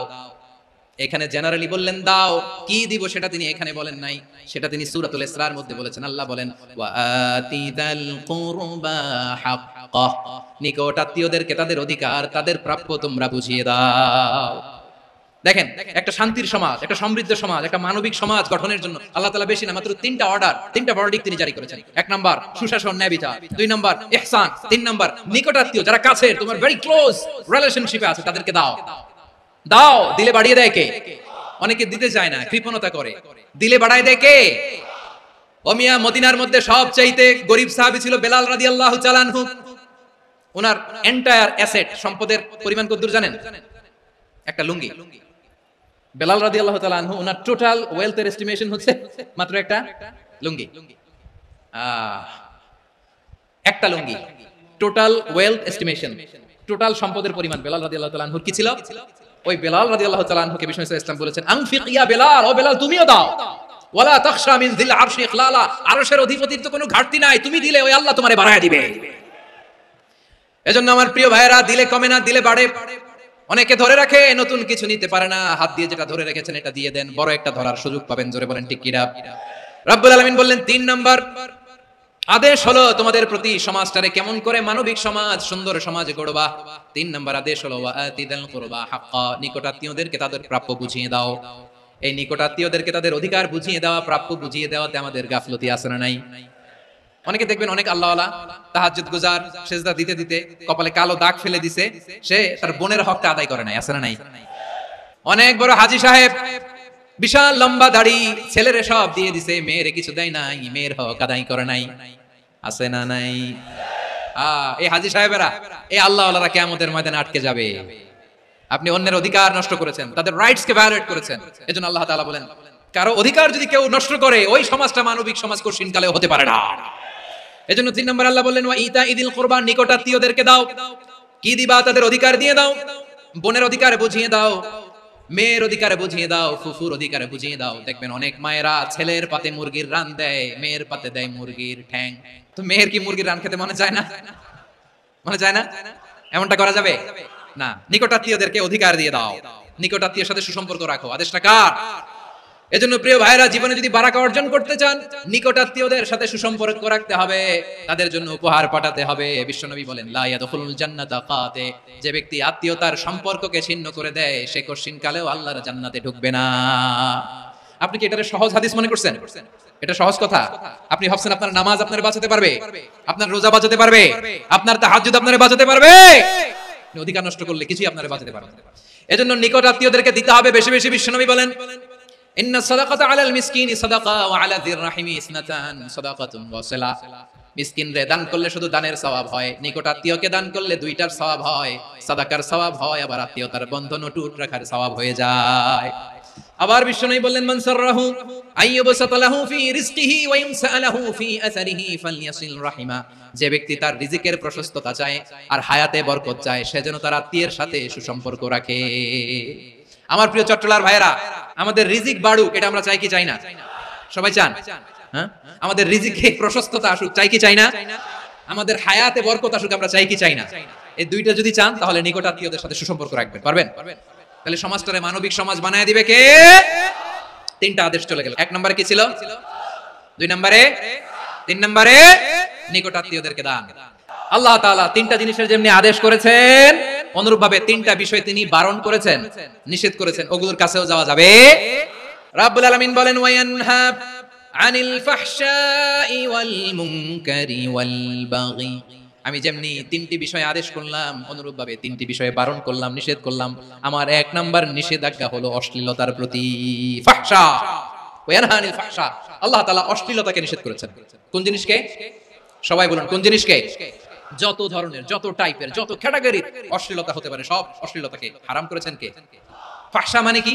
কথায়, কাজে, আচরণে, কমেন্ট, ফেসবুকের কমেন্টসে যত ধরনের নোংরামো আছে, যত ধরনের অশ্লীলতা আছে, এটাকে আরবিতে বলে ফাহশা। রাব্বুল আলামিন বলেন কুল ইন্নামা হারামা রাব্বিয়াল ফাওয়াহিশা মা যাহারা মিনহা ওয়া মা বাতান। ও নবী, আপনি বলে দেন আমার রব প্রকাশ্য, অপ্রকাশ্য, স্পষ্ট কিংবা অস্পষ্ট, দৃশ্যমান কিংবা অদৃশ্যমান সব অশ্লীলতাকে হারাম করেছেন। সব ধরনের অশ্লীলতা হারাম। আল্লাহ তাআলা আমাদেরকে অশ্লীলতা থেকে বাঁচান। এবার বলেন আমাদের সমাজে অশ্লীলতা আছে না নাই? অশ্লীলতা নানা ভাবে, নানা নামে, নানা মোড়কে আমাদের সমাজে আছে না নাই? সংস্কৃতির নামে, ফ্যাশনের নামে, বিনোদনের নামে, উপন্যাসের নামে, কনসার্টের নামে অশ্লীলতা আছে না নাই? আপনি দেখেছেন কনসার্টগুলোর অবস্থা? আমাদের তরুণ তরুণীরা, আমাদের যুবক যুবতীরা, আমাদের জেনজিরা কি অবস্থা ওইখানে? কনসার্টের নামে অশ্লীলতা আছে না নাই? ছেলে মেয়ে একে অপরকে জড়ায় ধরতেছে, একে অপরকে চুমু খাচ্ছে প্রকাশ্যে, দিবালোকে, গণমানুষের সামনে। আল্লাহ তাআলা এই অশ্লীলতা থেকে আমাদেরকে বেঁচে থাকতে বলেছেন। রূপালী জগতের নামে অশ্লীলতা আছে না নাই? এই টার্মটা আপনারা জানেন না? রূপালী জগৎ কি জগৎ? আসলে কি রূপালী জগৎ না অন্ধকার জগৎ? আমার বোনেরা, আপনাদেরকে যে কি বলে তারা বুঝায়, রূপালী জগৎ শুনেই আপনি ভরকে যাবেন না। রূপালী জগতে যে নারী যত বেশি উলঙ্গ সে নাকি তত বেশি সাহসী। জানেন? বলে এটা একটা সাহসী নারী, খুব সাহসী পদক্ষেপ তার। যত বেশি শরীর থেকে কাপড় নামাতে পারবে, যত বেশি বস্ত্রহীন হয়ে নিজেকে প্রেজেন্ট করতে পারবে, সে নাকি তত বেশি সাহসী। আমার চট্টলার ভাইরা, শয়তানের প্রথম এজেন্ডা ছিল বনি আদমকে বস্ত্রহীন করা। সে আদম এবং হাওয়া আলাইহিস সালামকে নিষিদ্ধ গাছের ফল খাইয়ে তাদেরকে বস্ত্রহীন করেছে। এই জামিনেও সে আমাদেরকে বস্ত্রহীন করতে চাইবে। এই রূপালী জগতের নামে তারা এটা করে। আমার প্রিয় বোনেরা, আপনি জানেন না আপনার দাম কত? ওরা আপনাদেরকে বিজ্ঞাপনের সস্তা পণ্য বানাতে চায়। ওরা আপনাদেরকে ওদের ভোগের লিপসার টুলস বানাতে চায়। ওরা আপনাদেরকে দিয়ে ওদের খায়েশ পূরণ করতে চায়। এটা আপনাদের জন্য মোটেও ডিগনিটি নয়, এটা আপনাদের জন্য সম্মান নয়। আপনার সম্মান শালীনতায়, আপনার সম্মান হেজাবে, আপনার সম্মান ভদ্রতায়, আপনার সম্মান আপনার ডিসেন্ট পোশাকে। পোশাক বলে দেয় এই নারীটা ভদ্র না অভদ্র। পোশাক বলে দেয় এই মেয়েটা কোন ঘরের মেয়ে। আপনি জানেন না? আপনারা এই সস্তা পণ্য বানায়, ভোগের পণ্য, বিলবোর্ডে আপনাকে উলঙ্গ করে উপস্থাপন করে। এই অশ্লীলতার সাথে ইসলামের কোনো সম্পর্ক। এজন্য আল্লাহ বলেন আমি অশ্লীলতাকে হারাম করেছি। অশ্লীলতাকে হারাম করার প্রথম কারণ হলো এর মাধ্যমে মানবতাকে অপমানিত করা হয়। কারণ মানুষের সম্মান মানুষের পোশাকে। মানুষ যখন পোশাকহীন হয়ে যায়, বস্ত্রহীন হয়ে যায়, তার সম্মান কমে যায়, ঠিক কিনা? অশ্লীলতাকে হারাম করার প্রথম কারণ হচ্ছে মানুষ মানুষকে অপমান করে। একটা নারী, সে তো সম্মানিত। নারী যে কত সম্মানিত, নারীর এটা বুঝেই নাই। বিশ্বনবী বলেন আদ-দুনিয়া কুল্লুহা মাতা ওয়া খায়রু মাতা'আদ দুনিয়া আল মারআতু সালিহা। আমার বোনেরা, 5টা প্যান্ডেলে আপনারা এলইডিতে আমার আলোচনা শুনছেন, আমি জানি। আপনাদের এই গর্ভ যে কত দামি আপনি জানেন না। আপনার পেট থেকেই আসবে আগামী দিনের সালাহুদ্দিন আল আইয়ুবী। আপনার পেট থেকেই আসবে অনাগত দিনের ইমাম মাহদী আল মুনতাদর। আপনার পেট থেকেই আসবে অনাগত দিনের ফয়সাল, ওয়াসিম, মুগ্ধ, আবু সাইদের মতো বীর যোদ্ধা। আমার প্রিয় বোনেরা, আমার প্রিয় বোনেরা, বিশ্বনবীর কথার ওজন খেয়াল করেন। আদ-দুনিয়া কুল্লুহা মাতা ওয়া খায়রু মাতা'আদ দুনিয়া আল মারআতু সালিহা। দুনিয়ার সবকিছুই অ্যাসেট, এর মধ্যে সবচেয়ে দামি অ্যাসেট নেককার নারী। আপনার গর্ভ যে কত দামি আপনি জানেন না। নিজের সময়টাকে কাজে লাগান, কোরআন পড়েন, সুন্নাহ পড়েন। আপনার অনেক দায়িত্ব ঘরে। You are the MD of your family. একটা family it's a very big institution. পরিবার একটা অনেক বড় প্রতিষ্ঠান। And you are the MD of your institution. আপনি এই পরিবারের MD, managing director of your family. এখানে আপনার কত দায়িত্ব। আপনি ছেলেমেয়েদেরকে তারবিয়া করবেন। আপনি আপনার স্বামীর জন্য ঘরটারে জান্নাতের নীর বানাবেন। আপনার জন্য জান্নাতের ডুপ্লেক্স বাড়ি ওখানে তৈরি করে রাখবে কে? আপনি যে কত দামি আপনি জানেন না। নারীদেরকে আল্লাহ বানিয়েছেন উচ্চতর করে, নিম্নতর নয়। নারীদেরকে ছোট্ট জিনিস দিলে এটার বড় করে দেয়। নারীদেরকে ভ্রূণ দিলে, শুক্রাণু দিলে নারী এটারে বাচ্চা হিসেবে উপহার দেয়, ঠিক কিনা? বিয়ের মাধ্যমে স্বামী যখন তার শুক্রাণু তার স্ত্রীকে উপহার দেয়, স্ত্রী রিটার্নে কি উপহার দেয়? ফুল ফর্ম বেবি, মানব সন্তান। দেখছেন, আপনি দিলেন একটুকুনি দিছে বিশাল। আপনি যদি নারীকে বাজার এনে দেন, নারী এটাকে সুস্বাদু খাবারে রূপান্তর করে দেয়। আপনি তাকে একটা মুচকি হাসি দিয়ে দেন, সে তার কলিজা দিয়ে দেয়। কিন্তু যদি আপনি তার মনে কষ্ট দেন, সে আপনার জীবনকে জাহান্নাম বানাইয়া দেয়। নারীর মন বুঝতে পারলে নেয়ামত, বুঝতে না পারলে কিয়ামত। আমার প্রিয় বোনেরা, আপনি যে কত দামি আপনি জানেন না। অনেক দামি আপনি। আপনাদেরকে যেন ভোগের সস্তা পণ্য বানাতে না পারে, আপনাদেরকে সচেতন থাকতে হবে। তাহলে কেন আল্লাহ তাআলা এই ফাহশা অশ্লীলতাকে হারাম করলেন? 1 নাম্বার, এতে হিউম্যান ডিগনিটি কমে। 2 নাম্বার, এতে মানুষের অধিকার নষ্ট হয়। আপনি বিয়ে করেছেন, এরে পরকিয়া করেন, ওর সাথে এরকম আছে না নাই? স্ত্রীর অধিকার নষ্ট করেছেন। আপনি বিবাহ সম্পর্কে আবদ্ধ হয়েছেন, তার সাথে আপনি পরকিয়া করেন, ওই ছেলের সাথে আপনি আপনার হাজবেন্ডের সাথে বিট্রে করেছেন। এজন্য আল্লাহ অশ্লীলতাকে হারাম করেছেন। অশ্লীলতাকে হারাম করার আরেকটা কারণ হচ্ছে আল্লাহ তাআলা এই হিউম্যান জেনারেশনকে এটাকে প্রিজার্ভ করতে চায়। হিফজুন নাসল, এটা মাকাসিদুশ শরিয়ার অনেক গুরুত্বপূর্ণ একটা মাকাসিদ, অনেক গুরুত্বপূর্ণ। আপনার নাসল, আপনার জেনারেশনকে সংরক্ষণ করা। এই যে আসতেছে ফেব্রুয়ারি, কত ফেব্রুয়ারি জানো? এটা কি বিশ্ব ভালোবাসা দিবস? হ্যাঁ, কি দিবস? এই বিশ্ব ভালোবাসা দিবসের সাথে মুসলমানদের কোনো সম্পর্ক নাই। আমার প্রিয় ভাইরা, এই যে আপনি অবৈধ সম্পর্কে জড়ালেন, কেন আল্লাহ অশ্লীলতাকে হারাম করেছে দেখেন। বলতেছিলাম যে এটা আপনার নাসাল, আপনার জেনারেশন, আপনার লিনিয়েজ, আপনার বংশকে প্রিজার্ভ করা, কে কার বাবা, কে কার মা, বাবা মা জানা, প্রজন্মকে প্রিজার্ভ করা, এটা ইসলাম ওয়াজিব করে দিয়েছে। এই যে অবৈধ সম্পর্কের কারণে, বিশ্ব বেহায়া দিবসের কারণে, এগুলোর আউটকাম, আউটপুট হিসেবে মাঝে মাঝে ঢাকা মেডিকেলের ডাস্টবিনে নবজাতকের বাচ্চার কান্নার আওয়াজ শুনতে পাওয়া যায়। চট্টগ্রাম মেডিকেলের ডাস্টবিনে নবজাতকের কান্না শুনতে পাওয়া যায়। বীর চট্টলার মুসলমানেরা বুঝতে পারলে আওয়াজ করে বলেন, এই যে চট্টগ্রাম মেডিকেলে যে নবজাতকটা পাওয়া গেল, ওর বাবাকে আমাকে বলেন, ওর মাকে, ও কোন ফ্যামিলির সন্তান কেউ জানে? আপনি হিউম্যান ডিগনিটিকে অপমান করেছেন না? আপনি তার ভবিষ্যৎকে অন্ধকার করেছেন না? আপনি তার লিনিয়েজকে প্রশ্নবিদ্ধ করে দিয়েছেন না? এই জন্য আল্লাহ তাআলা অশ্লীলতাকে আমাদের জন্য হারাম করে দিয়েছেন। পড়েন সুবহানাল্লাহ। এই জন্য রাব্বুল আলামিন বলেন, কুল ইন্নামা হারামা রাব্বিয়াল ফাওয়াহিশা মা যাহারা মিনহা ওয়া মা বাতান। প্রকাশ্য অপ্রকাশ্য সব অশ্লীলতাকে হারাম ঘোষণা করে দিয়েছে কে? আবার দুনিয়ার বুকে যারা অশ্লীলতার প্রসার করে তাদের জন্য শাস্তি মজুদ রেখেছে কে?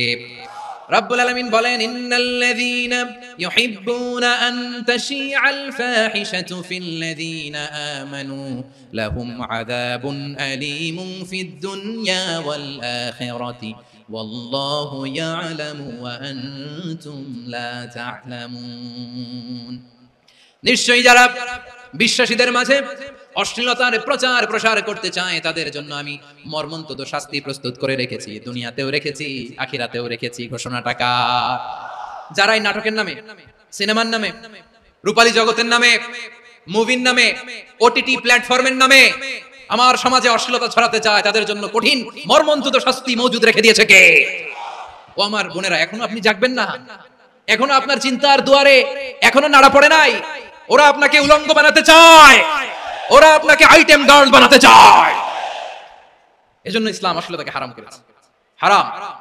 ইসলাম বলেছে যোজন যোজন দূরে থাকো, ওরা বলে না কাছে আসো, কাছে আসার গল্প, ক্লোজ আপ ওয়ান, কাছে আসার গল্প আছে না নাই?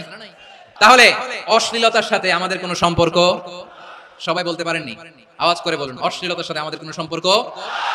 আমরা এই সমস্ত ক্লোজ আপ ওয়ান, কাছে আসার গল্পের প্রোগ্রামে যাব? আমরা কোন ধরনের অশ্লীল কন্টেন্ট সোশ্যাল মিডিয়ায়, টিভিতে দেখব? কি যুগ যে আমরা কাটাচ্ছি আপনি কল্পনা করতে পারবেন না। পর্ন ইন্ডাস্ট্রি,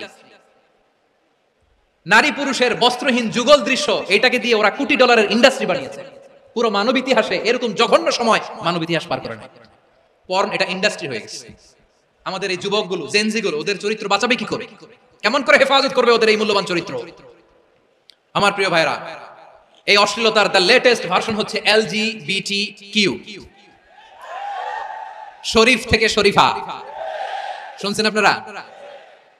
দেখতে পুরুষ, আসলেই পুরুষ, সুস্থ একজন পুরুষ, 4 সন্তানের বাবা, বলে আমি মনে মনে নারী। দেখতে নারী, সুস্থ নারী, আসলেই সে দিব্যি একজন নারী, বলে আমি মনে মনে পুরুষ। সবচেয়ে ভয়ঙ্কর অশ্লীলতার সবচাইতে লেটেস্ট ভার্সন হচ্ছে এই ট্রান্সজেন্ডারিজম। সুস্থ পুরুষ তার বায়োলজিক্যাল গ্রোথকে হরমোন দিয়ে স্টপ করে দিয়ে সে সার্জারি করে নারী হতে চায়। সুস্থ নারী পুরুষ হতে চায়।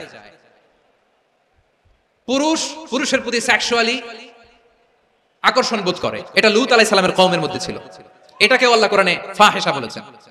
وَلُوطًا إِذْ قَالَ لِقَوْمِهِ أَتَأْتُونَ الْفَاحِشَةَ مَا سَبَقَكُمْ بِهَا مِنْ أَحَدٍ مِنَ الْعَالَمِينَ। লূত আলাইহিস সালাম বললেন, তোমরা কি এমন এক অশ্লীল কার্যক্রমে ডুব দিলে নাকি যেটা গোটা বিশ্বের কেউ কখনো করে নাই, তোমরাই প্রথম করেছো। পড়েন নাউযুবিল্লাহ। এই পশ্চিমের এই রোগ আমার দেশে যেন আসতে না পারে, আমাদের সজাগ থাকতে হবে। প্রিয় ভাইরা চিল্লায় বলেন ঠিক কি না? পশ্চিমের অবস্থা ভয়ঙ্কর। পাশ্চাত্যে আমি যুক্তরাষ্ট্রে ছিলাম অনেকদিন, কয়েক মাস, বিভিন্ন স্টেটে ঘুরেছি। গার্ডিয়ানরা উদ্বিগ্ন, ছেলে মেয়েদেরকে, ছোট্ট ছেলে মেয়ে, ওদেরকে জিজ্ঞেস করে তুমি how do you feel right now inside yourself, তুমি ভিতরে ভিতরে কেমন ফিল করো, তোমার কি ছেলে ছেলে লাগে না মেয়ে মেয়ে লাগে? আচ্ছা বলেন, এই ছোট্ট বাচ্চারাও কি এগুলো জেন্ডার অ্যাসাইনমেন্ট বলতে এগুলো কিছু বুঝে? এইভাবে মিসগাইড করা হচ্ছে। কৌতূহল বশত ছোট্ট ছেলে যদি বলে আমার তো মেয়ে মেয়ে লাগে, তখন বলে যে না তুমি মেয়ে, ছেলে না। মা বাবা বাধা দিলে ওকে আলাদা গভর্নমেন্ট হাউসে নিয়ে যায়। ভয়ঙ্করতম অবস্থা। আমরা একটা সময় শুনতাম, হুজুর আমার ছেলেটা খুব ভালো, হাফেজে কোরআন, আল্লাহওয়ালা। হুজুর আমার ছেলে দাড়ি রাখছে, আল্লাহওয়ালা। হুজুর আমার ছেলে 5 ওয়াক্ত সালাত জামাতের সাথে পড়ে, তার মানে আল্লাহওয়ালা। পশ্চিমে যে আমি কি শুনছি জানেন? ওরা বলে হুজুর আমার ছেলেটা ইউনিভার্সিটির একটা মেয়ের সাথে প্রেম করে, ও খুব আল্লাহওয়ালা, হুজুর দোয়া করবেন। এর কারণ ওদের কাছে আল্লাহর ক্রাইটেরিয়া হচ্ছে হুজুর আমার ছেলেটা আরেক ছেলেরে পছন্দ করে নাই, আমার মেয়েটা আরেক মেয়েকে ভালোবাসে নাই, এজন্য আমার ছেলেটা আল্লাহ হুজুর ওর জন্য একটু দোয়া করে দিয়েন। কি চ্যালেঞ্জ ওরা ফেস করতেছে। ওনার ছেলে যে আরেক ছেলেরে বিয়ে করবে না, এটাতেই উনি খুশি যে আলহামদুলিল্লাহ আমার ছেলেটা একটা মেয়েরে ভালোবাসে, আমার মেয়েটা একটা ছেলেরে ভালোবাসে, মানে এটা খুব আল্লাহওয়ালা। নাউজুবিল্লাহ পড়তে পারলেন না? এজন্য অশ্লীলতার সাথে আমাদের কোনো সম্পর্ক। রব্বুল আলামিন বলেন ওয়ায়ানহা আনিল ফাহশাই ওয়াল মুনকারি ওয়াল বাগি, তিনটা জিনিসকে আমি নিষিদ্ধ করলাম। এক নাম্বার হলো ফাহশা অশ্লীলতা, দুই নম্বরে হলো মুনকারের সমস্ত মন্দ কাজ। মুনকার মানে হচ্ছে যত মন্দ কাজ, খারাপ কাজ, বাজে কাজ, এটার বলে মুনকার। এটার কি বলে? আপনারা পড়ছেন না তা'মুরুনা বিল মা'রুফি ওয়া তানহাউনা আনিল মুনকার, সৎ কাজের আদেশ, অসৎ কাজের নিষেধ। মুনকার, মুনকার হচ্ছে মানুষের স্বাভাবিক বিবেকবোধ যেটাকে খারাপ বলে ওইটাই মুনকার। পৃথিবীর সব আসমানি গ্রন্থ যেটাকে খারাপ বলেছে, মানুষের স্বাভাবিক বিবেকবোধ যেটাকে খারাপ বলেছে, এগুলো সব মুনকার। যেমন ইফতিজিং, এটা কি ভালো না খারাপ?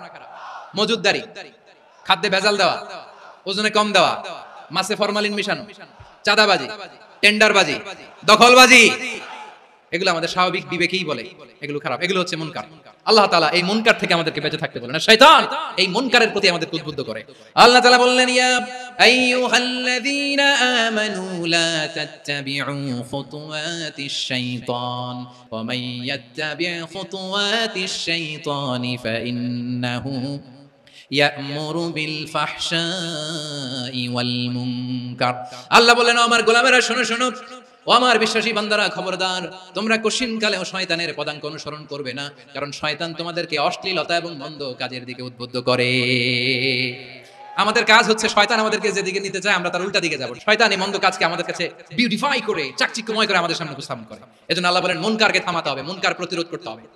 মুনকার প্রতিরোধের দায়িত্ব শুধু আমাদের নাকি? শুধু আপনার খতিব সাহেবের, ইমাম সাহেবের, নাকি মুসলিম উম্মার সবার?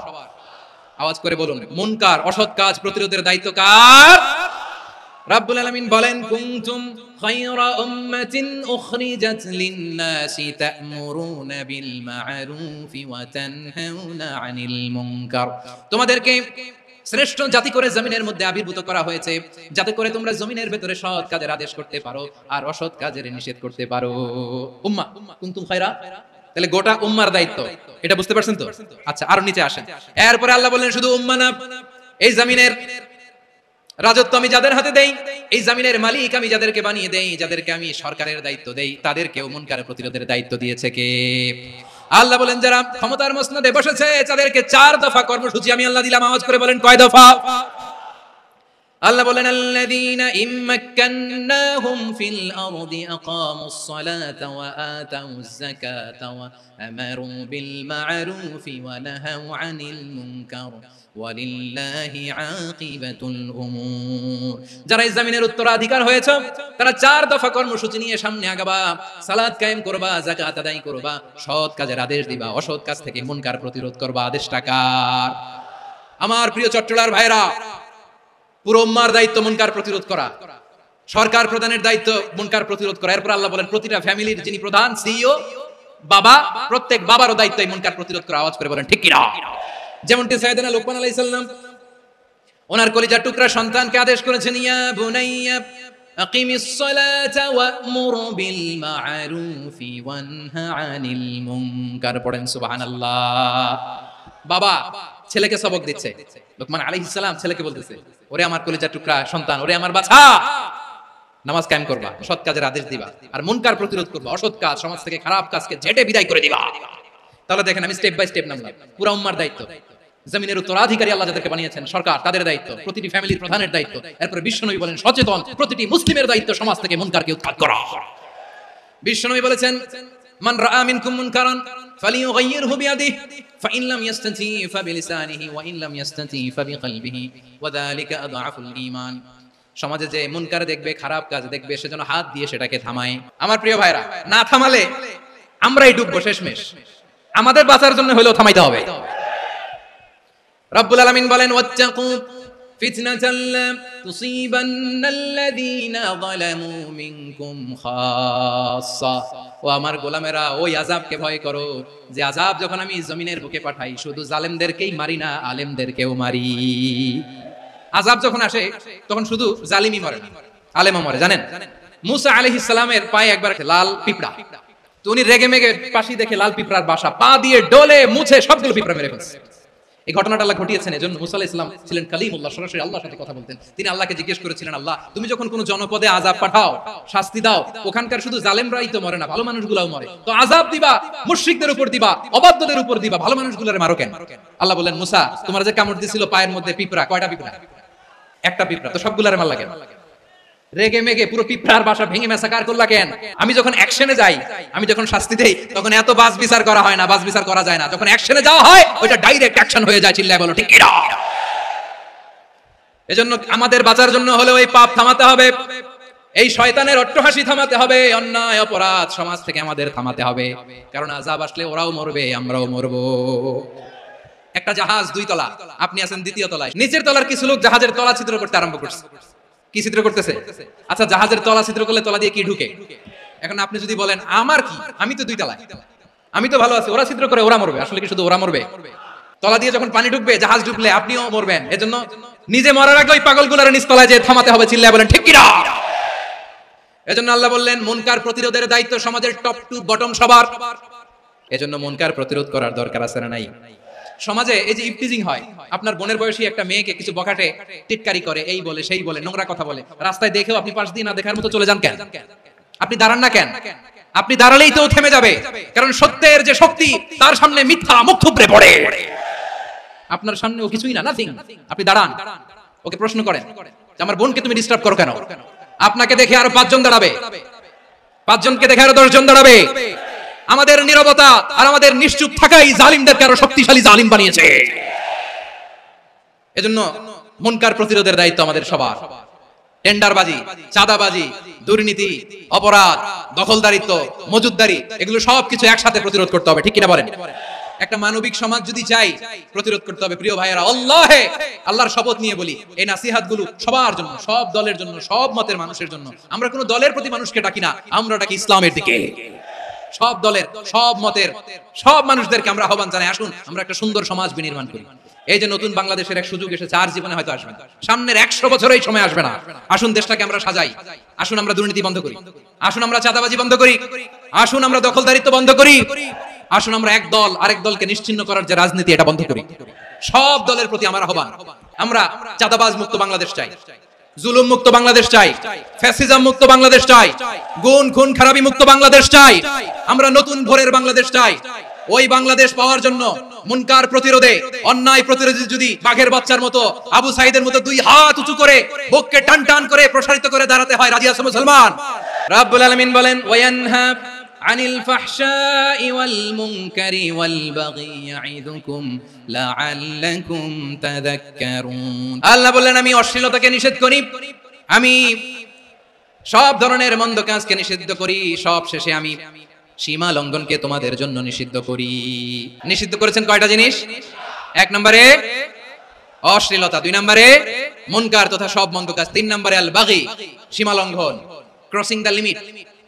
সীমা লঙ্ঘন করা ভালো না। We all should know our limits. চিল্লায় বলেন ঠিক কিনা? একই আয়াতে আল্লাহ বললেন, কুল ইন্নামা হারামা রাব্বিয়াল ফাওয়াহিশা মা যাহারা মিনহা ওয়া মা বাতানা ওয়াল ইসমা ওয়াল বাগিয়া বিগাইরিল হক। অন্যায় ভাবে যে অবাধ্য হয়, যে সীমা লঙ্ঘন করে, তাদেরকেও আমি এটা হারাম করে দিলাম। সীমা লঙ্ঘন করা হারাম। আল্লাহ বারবার বারবার আমাদেরকে ওয়ার্নিং দেয়। যখন আমরা থামি না, তখন আল্লাহ ধরে, আর যখন ধরে তখন ছাড়ে না। ধরে না, ধরলে আল্লাহ ফেরাউনকে কিন্তু হুট করে ধরে নাই। আপনারা জানেন 9 বার ওয়ার্নিং দিয়েছে ফেরাউনকে। আল্লাহ তাআলা ওয়ার্নিং দিয়েছিল কয়বার?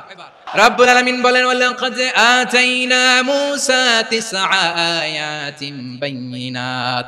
9টা মুআজিজা দেখিয়েছি, 1 2 3 বারবার এইভাবে রিমাইন্ডার, ওইভাবে রিমাইন্ডার, এইভাবে নসিহত, ওইভাবে দাওয়া। ফাকুলা লাহু কাওলান লাইয়িনা, নরম করে বলো, সফট করে বলো, যত ওয়ে হতে পারে দাওয়া মেথডোলজি। মূসা আলাইহিস সালামের সব অ্যাপ্লাই শেষ। 10ম বারে যে আল্লাহ ধরছে, 10ম বারে যে ধরেছে।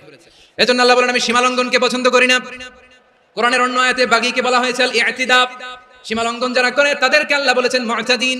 ওয়াকাতিলু ফি সাবিলিল্লাহিল্লাযীনা ইউকাতিলুনাকুম ওয়া লা তা'তাদু ইন্নাল্লাহা লা ইউহিব্বুল মুতাদিন। আমি সীমালঙ্ঘনকারীদেরকে কোশ্চিনকালেও পছন্দ করি না। আমরা যেন সীমালঙ্ঘন না করি। রাজি আছেন তো? যে কোনো ক্ষেত্রে ইবাদতে যেন সীমালঙ্ঘন না করি। অনেকে আমরা ইবাদতে সীমালঙ্ঘন করে ফেলি। বিশ্বনবী সাল্লাল্লাহু আলাইহি ওয়াসাল্লাম যেটা শিখিয়েছেন, এর বাইরে যে অতিরিক্ত বুজুর্গ হতে চায়, এরকম আছে না নাই? কোনো ক্ষেত্রেই সীমা লঙ্ঘন করা যাবে, এমনকি যুদ্ধক্ষেত্রেও না। বিষ্ণু ইসলাম বলেন খবরদার যুদ্ধক্ষেত্রেও সীমা লঙ্ঘন করো না। কি সুন্দর ইসলাম আমরা পেয়েছি। বিষ্ণুনবী বলেন খবরদার যুদ্ধের ময়দানে কোনো নারীর গায়ে হাত তোলো না, কোনো শিশুর গায়ে হাত তোলো না, কোনো গবাদি পশু হত্যা করো না, কোনো শস্য ক্ষেত্র ধ্বংস করো না, ইবাদতরত অন্য ধর্মের কোনো সন্ন্যাসীর গায়ে হাত তোলো না। বলেন সুবহানাল্লাহ। তাহলে আমরা সীমা লঙ্ঘন করতে পারবো? প্রিয় ভাইরা, একটা সুখী, সমৃদ্ধ, শান্তির সমাজ, মানবিক সমাজ যদি আমরা গঠন করতে চাই, আমাদের আল্লাহর দেয়া কয়টা আদেশ মানতে হবে বলেন দেখি? আর বেঁচে থাকতে হবে কয়টা জিনিস থেকে? আল্লাহর আদেশ কি? 1 নাম্বার আদাল, ন্যায়পরায়ণতা। আমরা সুবিচার, সুশাসন, ন্যায় বিচার চাই কি চাই না? 2 নম্বরে কি ছিল? মাশাআল্লাহ, আমরা যেন সবার প্রতি দয়া পরবশ হই, ইহসান করি। 3 নম্বরে কি ছিল? নিকটাত্মীয়দের দান করা, তাদের অধিকার প্রাপ্য বুঝিয়ে দেওয়া। পাশাপাশি 3টা জিনিস থেকে আল্লাহ বারণ করেছেন, নিষেধ করেছেন। তার প্রথমটা ফাহশা, অশ্লীলতা, অশ্লীলতার সাথে আমাদের কোনো সম্পর্ক। 2 নম্বর নিষেধাজ্ঞা কি ছিল? আল মুনকার, সমাজের যত মন্দ কাজ এগুলোকে আমরা প্রতিরোধ করব। রাজি আছেন তো সবাই? 3 নম্বরে আল বাগী, সীমালঙ্ঘন। কোন মুসলিম সীমালঙ্ঘন করে না। রাব্বুল আলামিন শেষে বললেন ইয়াইদুকুম লাআল্লাকুম তাযাক্কারুন, আল্লাহ তোমাদেরকে উপদেশ দেন যাতে তোমরা শিক্ষা গ্রহণ করো। আমরা উপদেশ দেব, আমরা জোর করে কাউকে কিছু মানাতে চাই না। লা ইকরাহা ফিদ্দিন ওয়াযাক্কির ফাইন্না যিকরা তানফাউল মুমিনিন। উপদেশ দিলে এটা মুমিনদের কাজে দেয়। লাস্তা আলাইহিম বিমুসাইতির ইন্নামা আনতা মুযাক্কির। নবী হে, আপনি রিমাইন্ডার দাতা, আপনি উপদেশ দিবেন। আমরাও বিশ্বনবীর এই হাদিসগুলো থেকে, কোরআনের আয়াত থেকে রিমাইন্ডার, এই কথামালা, বাণী বাহক হিসেবে এই বাণীগুলো আপনাদের সাথে কাছে পৌঁছে দিলাম। আমরা আল্লাহ তাআলার কাছে প্রার্থনা করি, আল্লাহ আমরা যেন আদল দিয়ে আমাদের সমাজকে গঠন করতে পারি।